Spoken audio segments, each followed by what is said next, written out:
दोस्तों आज हम लोग 12वीं क्लास का संपूर्ण क्रांति अर्थात 12वीं क्लास का तीसरा जो अध्याय है संपूर्ण क्रांति उसके बारे में पढ़ेंगे। तो संपूर्ण क्रांति क्या है, यह नारा किसने दिया और ये कहाँ से शुरू हुआ, इसके बारे में थोड़ा सा हम लोग देख लेते हैं। तो जो संपूर्ण क्रांति का नारा एग्जाम में ऐसा पूछा जा सकता है कि संपूर्ण क्रांति का नारा किसने दिया था, जयप्रकाश नारायण ने। यह ऐसा भी पूछा जा सकता है कि संपूर्ण क्रांति का नेतृत्व किसने किया था, तो जयप्रकाश नारायण ने किया था। यह ऐसा पूछा जा सकता है कि बिहार में छात्र आंदोलन का नेतृत्व किसने किया, तो जयप्रकाश नारायण ने।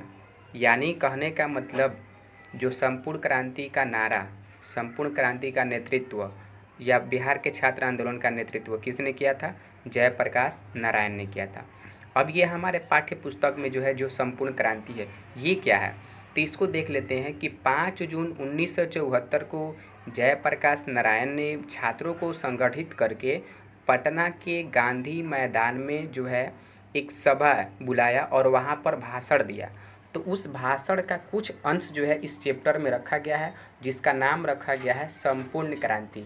यानी कि संपूर्ण क्रांति अगर ऐसे पूछा जाए कि संपूर्ण क्रांति यहाँ पर मतलब जो है क्या है, भाषण है, निबंध है, डायरी है या मतलब कविता है, तो आप बता सकते हैं कि एक भाषण है।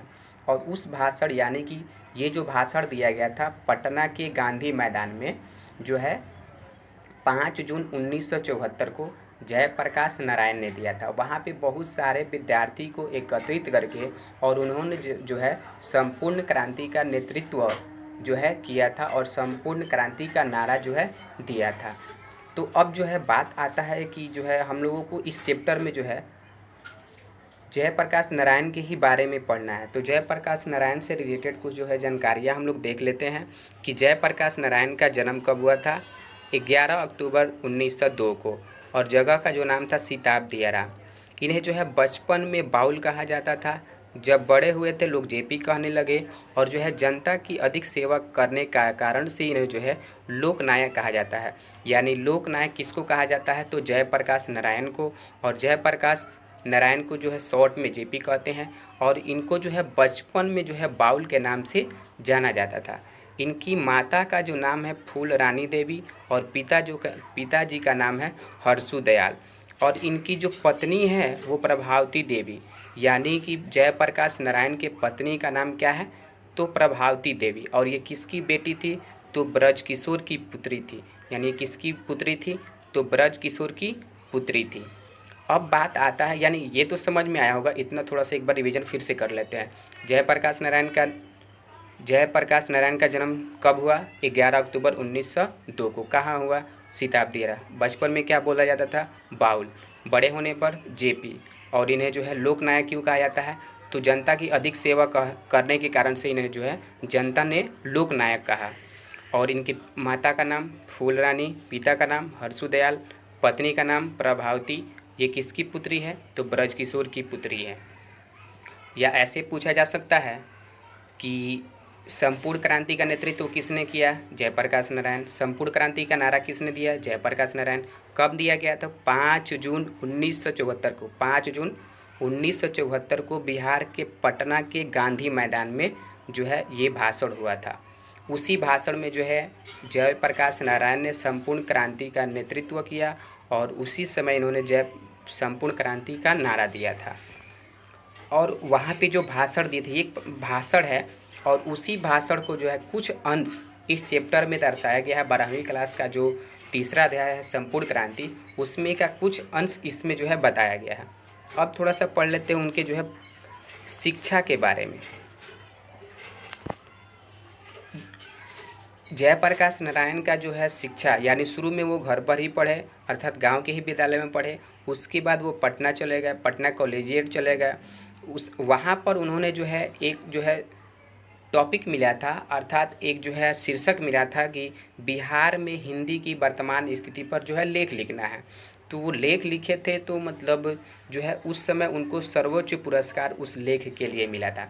ऐसा पूछा जा सकता है कि जयप्रकाश नारायण को बिहार में हिंदी कि वर्तमान स्थिति पर लेख लिखने के लिए कौन सा पुरस्कार दिया गया, तो सर्वोच्च पुरस्कार दिया गया। उसके बाद क्या हुआ कि असहयोग आंदोलन जो महात्मा गांधी के द्वारा चलाया गया था, उस समय उन्होंने अपनी शिक्षा अधूरी छोड़ दी और फिर से उन्होंने बाद में जो है बिहार विद्यालय पीठ से यानी बिहार विद्यापीठ से आईएससी की। उसके बाद 1922 में शिक्षा प्राप्त करने के लिए सबसे पहले क्या करते हैं, असहयोग आंदोलन के समय अपना शिक्षा छोड़ देते हैं। फिर जो है बिहार विद्यापीठ से आईएससी करते हैं और ये साइंस के छात्र थे। और 1922 में ये शिक्षा प्राप्ति करने के लिए अमेरिका चले जाते हैं।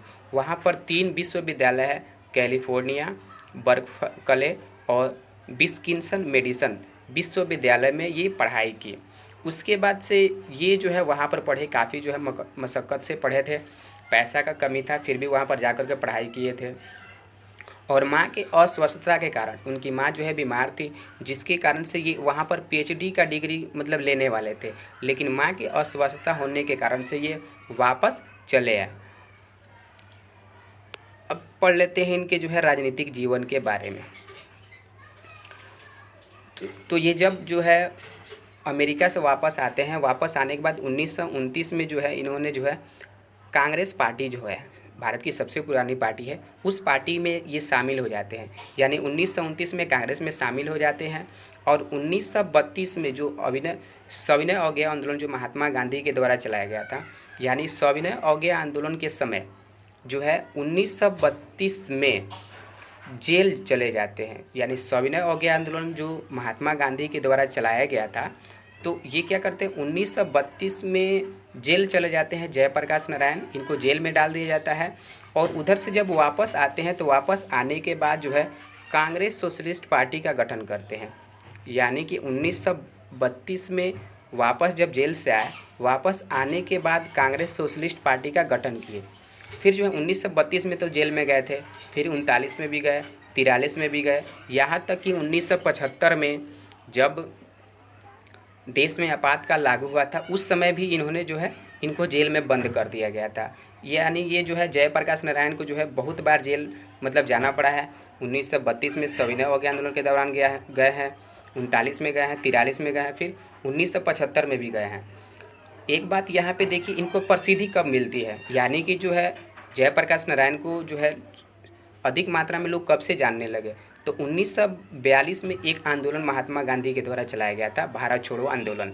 तो भारत छोड़ो आंदोलन जब चलाया गया था तो उस समय जो है जयप्रकाश नारायण को काफ़ी प्रसिद्धि मिली। और 1952 में इन्होंने जो है प्रजा सोशलिस्ट पार्टी का गठन किया था। 1952 में जो है प्रजा सोशलिस्ट पार्टी का गठन किया था। सबसे पहले इन्होंने जो है कांग्रेस सोशलिस्ट पार्टी का गठन किया था। देखिए, सबसे पहले इन्होंने कांग्रेस सोशलिस्ट पार्टी का गठन किया था जब 1932 में जो है जेल से वापस आकर के कांग्रेस सोशलिस्ट पार्टी का गठन किया। फिर जो है 1952 में यहाँ पर जो है प्रजा सोशलिस्ट पार्टी का गठन किए। और 1954 में जो है सर्वोदय, यहाँ पे देखिए 10 लिख दिया गया है, लेकिन ये जो होगा सर्वोदय होगा, सर्वोदय। ये जो एक आंदोलन था विनोबा भावे के द्वारा चलाया गया था और इस आंदोलन में वो क्या हो गए, जुड़ गए। यानी 1974 में विनोबा भावे के द्वारा जो सर्वोदय आंदोलन चलाया जा रहा था उसमें वो जाकर के शामिल हो जाते हैं। उसके बाद 1974 में जो छात्र आंदोलन चलाया गया था इसका नेतृत्व किए थे। शुरू में ही बताया गया कि छात्र आंदोलन का नेतृत्व किसने किया था, तो छात्र आंदोलन का नेतृत्व किसने किया था, जयप्रकाश नारायण ने। और छात्र आंदोलन कब हुआ था, तो 1974 में हुआ था। और आप लोगों को पता है कि देश में जो है 1975 में आपातकाल लागू हुआ था। उस समय इंदिरा गांधी का सरकार था, यानी कांग्रेस का सरकार था, तो उस समय देश में जो है आपातकाल लागू हुआ था। 1965 में जो है जयप्रकाश नारायण को समाज सेवा के लिए मैगसेसे यानी कि मैगसेसे पुरस्कार से सम्मानित किया गया। 1965 में समाज सेवा के लिए जयप्रकाश नारायण को जो है मैगसेसे पुरस्कार दिया गया। और इनका जो देहांत हुआ था 8 अक्टूबर 1979 को। उस देहांत होने के बाद 1998 को इन्हें जो है भारत रत्न से सम्मानित किया गया था। यानी 1998 में जयप्रकाश नारायण को भारत रत्न से सम्मानित किया गया, अर्थात मृत्यु के बाद इस सम्मान से सम्मानित किया गया था 1998 में भारत रत्न से। किसको? तो जयप्रकाश नारायण को। इनकी जो है प्रमुख कृतियाँ इस प्रकार से है, यानी इन्होंने जो है रिकंस्ट्रक्शन ऑफ इंडियन पॉलिटी, यानी कहने का मतलब रिकंस्ट्रक्शन ऑफ इंडियन पॉलिटी की कृति किसने की थी या किसने लिखा था? तो जयप्रकाश नारायण ने। इन्होंने अपने जीवन में कुछ कविताएं भी लिखी है, निबंध भी लिखे हैं और डायरी भी लिखे हैं। अब बात आती है यहाँ पे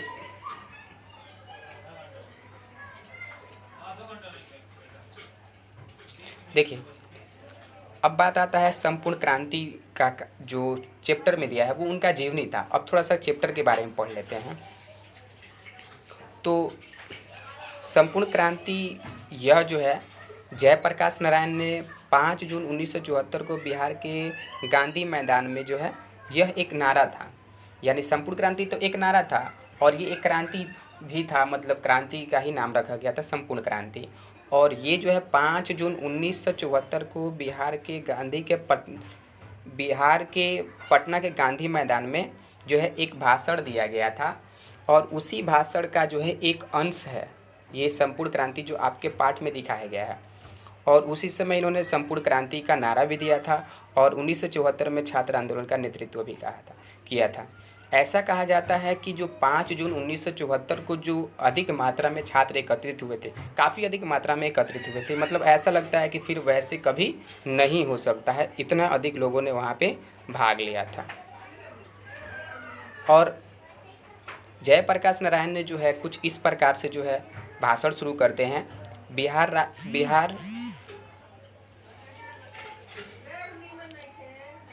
बिहार राज्य के छात्र समिति के मेरे युवक साथी भाइयों बहनों, अभी जो रेणु जी ने कविता सुनाया, अर्थात उसमें कहा जा रहा है, उसमें एक रेणु जी थे जो कवि थे और वहाँ पे एक कविता सुनाए थे उस भाषण में। तो वो बोल रहे हैं कि जो ये कविता सुनाए हैं वो उनका एक अनुरोध था जिसको मैंने स्वीकार किया, अर्थात रेणु जी ने जो इस कविता को सुनाने से पहले मुझसे पूछा था और मैंने क्या किया? स्वीकार किया। और ये जो कविता है काफ़ी जो है यादें जो है जागृत करती है, अर्थात बहुत सारी जो है यादें जागृत कर देती है, हृदय जो मेरा है भर उठा है। और उसके बाद वो एक कहानी सुनाते हैं, मतलब एक बात बताते हैं कि शायद आपको पता होगा, आपको शायद पता होगा या मालूम होगा कि जब मैं वेल्लोर गया था, वो बताते हैं कि शायद आप लोगों को पता होगा, जब मैं वेल्लोर गया था तो अपने मित्र जो है अपने मित्र के बारे में बताते हैं, ईश्वर अय्यर के बारे में। ये मद्रास में रहते थे और जब वेल्लोर गए थे तो वो बताते हैं कि मैं मद्रास में ईश्वर अय्यर के यहाँ 2 दिन के लिए रुका। तो वहाँ पर मुझसे मिलने गंगा बाबू और दिनकर जी आए थे। गंगा बाबू ने बहुत सारी कविताएं सुनाई और अपने जो आंदोलन हम लोग चला रहे हैं उसका जो है काफ़ी सराहना की। तब तक गांधी मैदान में जो छात्र एकत्रित थे तालियां बजाने लगे। तो तालियां बजाने के बाद जो है उन्होंने जयप्रकाश नारायण ने कहा शांति, चुप रहिए, यह जो है सिर्फ क्रांति है, संपूर्ण क्रांति है। और उन्होंने जो है जवाहरलाल नेहरू के शब्दों में कहा कि अभी जो है हमें कितने मील जाना है, अभी जो है हमें बहुत मील दूर जाना है स्वराज की प्राप्ति करने के लिए। यानी कहने का मतलब वो बताते हैं कि हमारा देश 1947 में आज़ाद हुआ था, लेकिन फिर भी जो है हमें स्वराज प्राप्ति नहीं हुई है, अर्थात हमें अपना राज्य नहीं मिला है, हमें अभी बहुत दूर तक जाना है। और जो मतलब उन राज्य के लिए जिसके लिए जो है बहुत सारे लोगों ने कुर्बानियाँ दी है, जेल भरे हैं। आज जो है 27-28 वर्ष हो गया, फिर भी जो है जनता की परेशानियाँ उतनी ही है। यानी वो बताते हैं कि 15 अगस्त 1947 से पहले हमारा देश गुलाम था तो जनता मतलब परेशान थी। अब जो है लगभग आज़ादी के 27-28 वर्ष बाद भी परेशानियाँ ज्यों के त्यों हैं। और ऐसा भी कहा जाता है कि गरीबी का नारा तो ज़रूर लगते हैं, यानी जो है ये गरीबी हटाओ का नारा कांग्रेस ने दिया था। यानी वो बताते हैं सीधे जो है कांग्रेस पे जो है निशाना साध करके बोलते हैं कि कांग्रेस ने जो है गरीबी हटाओ का नारा तो ज़रूर लगाती है, लेकिन गरीबी घटी नहीं है, बढ़ी है। लेकिन गरीबी बढ़ी है, घटी नहीं है। उसके बाद बताते हैं कि उस रात जो है अय्यर के घर से जब विदा हुए, यानी दिनकर जी, यानी सबसे पहले मैं ईश्वर अय्यर के यहाँ था, वहाँ पर मुझसे मिलने के लिए जो है दिनकर जी आए थे। गंगा बाबू आए थे, तो गंगा बाबू ने बहुत सारे कविताएं लिखी और अपने जो आंदोलन चलाया जा रहा है उसको काफ़ी सराहना मिला।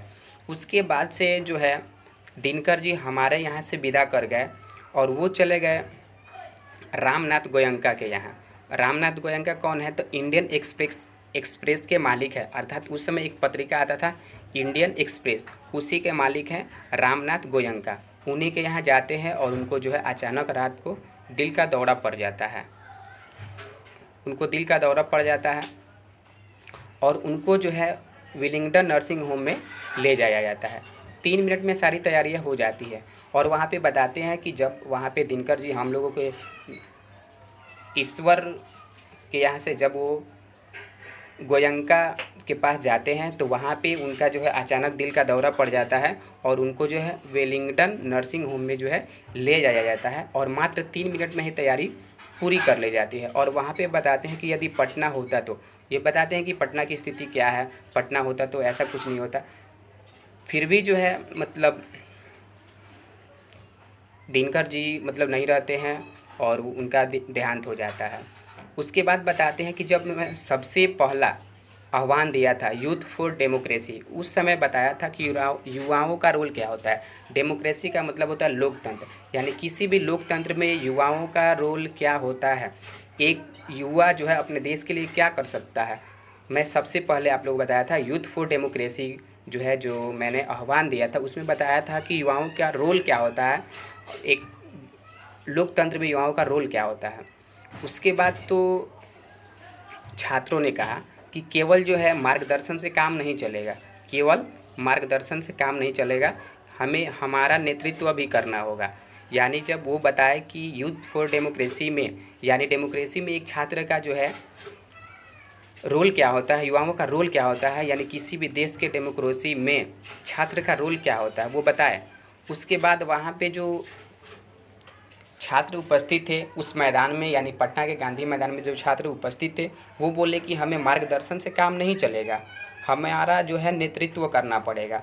तो उन्होंने कहा कि मैं नेता नाम का नहीं बनूंगा, मैं नेता नाम का नहीं बनूंगा, सबकी सलाह लूँगा और फैसला खुद लूँगा, तब जा कर के मैं इसका नेतृत्व करूँगा। छात्रों ने जो है उसको जो है कबूल किया और उसके बाद जो है इन्होंने जो है संपूर्ण क्रांति का नेतृत्व भी किया, छात्र आंदोलन का नेतृत्व किया। और वो बताते हैं कि जब मैं 1921 में इसी पटना कॉलेज का जो है मैं आईएससी का छात्र था और मैंने बिहार विद्यापीठ से आईएससी की। उसके बाद बताते हैं कि बचपन में मैंने स्वामी सत्यदेव के भाषण से सुना था अमेरिका के बारे में, यानी अमेरिका में जो है शिक्षा किस प्रकार से दी जाती है। बचपन में वो बताते हैं, बचपन का एक बात, कि स्वामी सत्यदेव ने जो है मुझे अमेरिका के बारे में बताया था, ठीक है। उसके बाद वो अमेरिका चले गए और वो बताते हैं कि जब मैं अमेरिका गया तो उस समय जो है लेनिन का और ट्राटस्की का दौर था, लेनिन का और ट्राटस्की का दौर था। जब जयप्रकाश नारायण अमेरिका जाते हैं शिक्षा प्राप्त करने के लिए 1922 में, तो बताते हैं वह जो दौर था लेनिन का दौर था, ट्राटस्की का दौर था। और 1924 में जो है लेनिन की मृत्यु हो जाती है। उसके बाद ये जो है जब वापस आते हैं अमेरिका से, तो बताते हैं कि मेरे पास बहुत सारे लोग जो है मेरे पास आए थे डेमोक्रेसी का मतलब बताने, अर्थात लोकतंत्र का मतलब बताने आए थे। और पता नहीं उन लोगों के पास इतना हिम्मत कैसे आया कि मुझे डेमोक्रेसी का मतलब बता रहे हैं। डेमोक्रेसी का मतलब क्या होता है, डेमोक्रेसी का मतलब क्या होता है ये मुझे बताने के लिए आए थे। और जब छात्र जो है डेमोक्रेसी का मतलब क्या होता है ये मुझे बताने आए थे, जब वो खुद जो है छात्रों को आंदोलन करने के लिए आने के लिए यहाँ पे रोका जा रहा है, बसों से उतारा जा रहा है, मारा जा रहा है, और उसके बाद भारतीय जनता नाखुश है, अर्थात खुश नहीं है। तो और उसके बाद ये भी बताते हैं कि एक पुलिस अधिकारी ने कहा था कि यदि जयप्रकाश नहीं होते तो बिहार जल गया होता। वो बताते हैं कि जयप्रकाश नहीं होते तो बिहार जल गया होता। उसके बाद फिर कहते हैं कि मुझे जो इंदिरा गांधी नेहरू से कोई दुश्मनी नहीं है, उनके गलत सिद्धांत से मुझे दुश्मनी है। अर्थात इंदिरा गांधी और नेहरू जी जो मतलब देश की सेवा, या अर्थात उन्हीं का जो है सत्ता में मतलब सरकार था, वही लोग देश को चला रहे थे। तो बताते हैं कि मुझे नेहरू से और इंदिरा गांधी से जो है उनसे दुश्मनी नहीं है, मुझे उसके गलत सिद्धांत से दुश्मनी है। मुझे शुरू से ही इंदिरा गांधी और नेहरू के जो है चीन से जो मतलब व्यवहार था, तिब्बत से था, हंगरी से था, जो मामला था उसका मैं विरोध कर रहा था। लेकिन नेहरू जो है कब माने, जब चीन जो है हमारे देश पर आक्रमण किया, उसके बाद से जो है नेहरू ने हमारे बातों को माना, स्वीकार किया। एक बात सबसे ज़्यादा जो करप्शन फैलाता है वो है चुनाव का खर्च। यानी चुनाव में करोड़ों रुपया खर्च किया जाता है। एक तरफ गरीबी हटाओ का नारा दिया जाता है और दूसरे तरफ समाजवाद का नारा दिया जाता है। काफ़ी अधिक मात्रा में पैसा खर्च होता है और किसी भी मतलब पैसा का कोई लेखा जोखा नहीं दिया जाता है। ये सबसे बड़ा करप्शन का एक कार्य है। और उसके बाद बताते हैं कि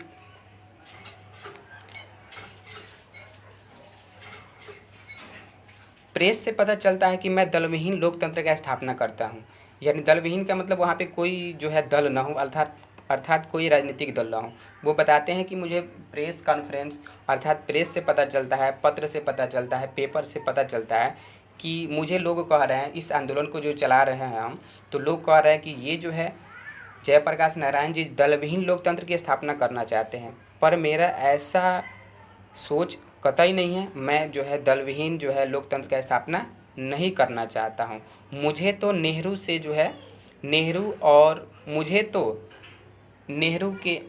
से जो है पर राष्ट्र के प्रति जो है मतभेद है। अब यहाँ पे थोड़ा सा पढ़ लेते हैं, एक बार सारांश थोड़ा सा देख लेते हैं। सबसे पहले आप लोगों से पूछा जाए, इसमें कुछ ऑब्जेक्टिव क्वेश्चन भी दिया है। हम जानते हैं थोड़ा सा वीडियो लंबा हो रहा है, लेकिन इसमें ऑब्जेक्टिव सब्जेक्टिव दोनों को डाला गया है। एक ही वीडियो से आप लोगों का पूर्ण रूप से तैयारी हो जाएगा, तो उसको थोड़ा सा लंबा वीडियो होगा, थोड़ा सा देखते रहिए आप लोग। यानी कहने का मतलब ऐसा पूछा जाए, जयप्रकाश नारायण ने जो है किस आंदोलन का नेतृत्व किया? संपूर्ण क्रांति या छात्र आंदोलन भी मतलब कहा जाता है। और उसके बाद ऐसा कहा जाए कि संपूर्ण क्रांति का नारा किसने दिया? तो जयप्रकाश नारायण ने दिया। कब?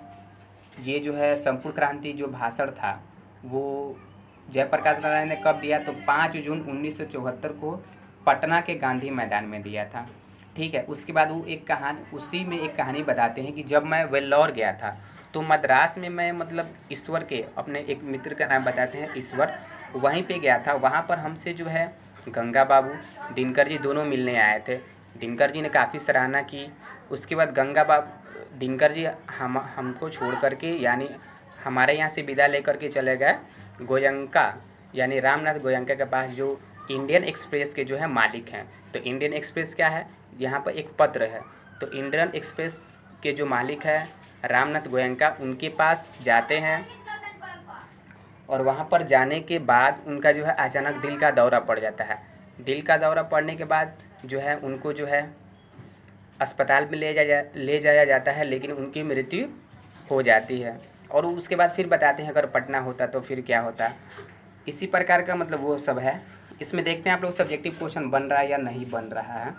इसमें सबसे पहला कि संपूर्ण क्रांति जो है क्या है? इसमें संपूर्ण क्रांति क्या है? तो ये एक भाषण था। ठीक है। उसके बाद क्वेश्चन है कि जयप्रकाश नारायण का जन्म कहाँ हुआ था? तो जयप्रकाश नारायण का जो जन्म हुआ था सिताब दियारा में हुआ था। 1974 में छात्र आंदोलन का नेतृत्व किसने किया था? तो जयप्रकाश नारायण ने किया था। फिर उसके बाद आप लोगों से पूछा जाए संपूर्ण क्रांति का नारा किसने दिया था? तो जेपी जी ने दिया था। उन्हीं को जेपी जी कहा जाता है, यानी जयप्रकाश नारायण कहा जाता है। 1965 में जेपी को कौन सा पुरस्कार मिला? तो मैग्सेसे पुरस्कार मिला था।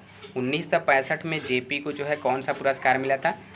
मैग्सेसे पुरस्कार से सम्मानित किया गया था। फिर जो है नेहरू और जेपी के बीच किस चीज़ का मतभेद होता था? तो पर राष्ट्र के बीच जो है मतभेद होता था। यानी नेहरू और जेपी के बीच किस चीज़ का मतभेद था? पर राष्ट्र का। भारत में आपातकाल कब लागू हुआ था? तो 1975 में। और 1975 में ही जब भारत देश में आपातकाल लागू हुआ था तो उस समय भी जो है जयप्रकाश नारायण को जो है जेल में भेजा गया था, यानी जेल में डाला गया था। यहाँ पे पूछा जा रहा है जेपी के बचपन का नाम क्या है? अर्थात लोकनायक के बचपन का नाम क्या है? जयप्रकाश नारायण के बचपन का नाम क्या है? तो बाउल नाम था। और किसे लोकनायक कहा जाता है? तो जेपी जी को ही जेपी का नाम बाउल था बचपन का, फिर बड़े हुए तो जेपी कहा जाने लगा। फिर जो है जनता की काफ़ी अधिक सेवा की है, जिसके कारण से उन्हें जो है जयप्रकाश, लोकनायक जयप्रकाश के नाम से जाना जाने लगा, अर्थात जो है लोकनायक कहा जाने लगा। फिर अगला जो क्वेश्चन है, बिहार में हिंदी की स्थिति पर लेख लिखने के लिए किनको जो है सर्वोच्च पुरस्कार मिला था? तो ये जो होगा जयप्रकाश नारायण। और बिहार विद्यापीठ से जेपी ने क्या किया? तो आईएससी किया था। फिर जो है कांग्रेस में कब शामिल हुए? तो 1929 में ये शामिल हुए थे कांग्रेस में। विनोबा भावे के सर्वोदय आंदोलन में कब शामिल हुए? 1954 में। फिर जो है एक पार्टी है जो है जनता पार्टी, जो जनता पार्टी का जो है गठन हुआ था वो इन्हीं के मार्गदर्शन में हुआ था, अर्थात जयप्रकाश नारायण के मार्गदर्शन में हुआ था। जनता पार्टी का गठन किसके मार्गदर्शन में हुआ था? अर्थात लोकनायक के मार्गदर्शन में हुआ था, जयप्रकाश नारायण के जो है मार्गदर्शन में हुआ था। जेपी को भारत रत्न से कब सम्मानित किया गया? तो 1998 में, अर्थात उनकी मृत्यु के बाद जो है उन्हें जो है भारत रत्न से सम्मानित किया गया। अगला क्वेश्चन है कि रिकंस्ट्रक्शन ऑफ इंडियन पॉलिसी किसकी कृति है? तो ये है जयप्रकाश नारायण की। इंडियन एक्सप्रेस के मालिक कौन है? रामनाथ गोयनका। जेपी पढ़ने कहाँ गए थे? अमेरिका पढ़ने गए थे। किसके अस्वस्थता के कारण जो है नारायण ने पीएचडी नहीं कर पाए? तो माँ की अस्वस्थता के कारण जो है ये नहीं कर पाए पीएचडी। लोकनायक के पिता कौन थे? हर्षुदयाल। पत्नी का नाम प्रभावती और बाउल की माँ का नाम तो फूल रानी। 5 जून 1974 को जयप्रकाश नारायण भाषण दिए थे। कहाँ में दिए थे? तो पटना। किनका दिल का दौरा से देहांत हो गया? तो दिनकर जी का। फिर यहाँ पे पूछा जा रहा, पटना के गांधी मैदान में कहा की बात जो है जयप्रकाश नारायण ने छात्र से बताया? तो वे लौर की कहानी जो है उन्होंने बताया था। उम्मीद करते हैं दोस्तों ये आप लोग वीडियो ज़रूर समझ में आया होगा। तो अगर वीडियो समझ में आया होगा तो आप हमारे वीडियो को जो है ज़्यादा शेयर कीजिए और हमारे चैनल को सब्सक्राइब कर लीजिए।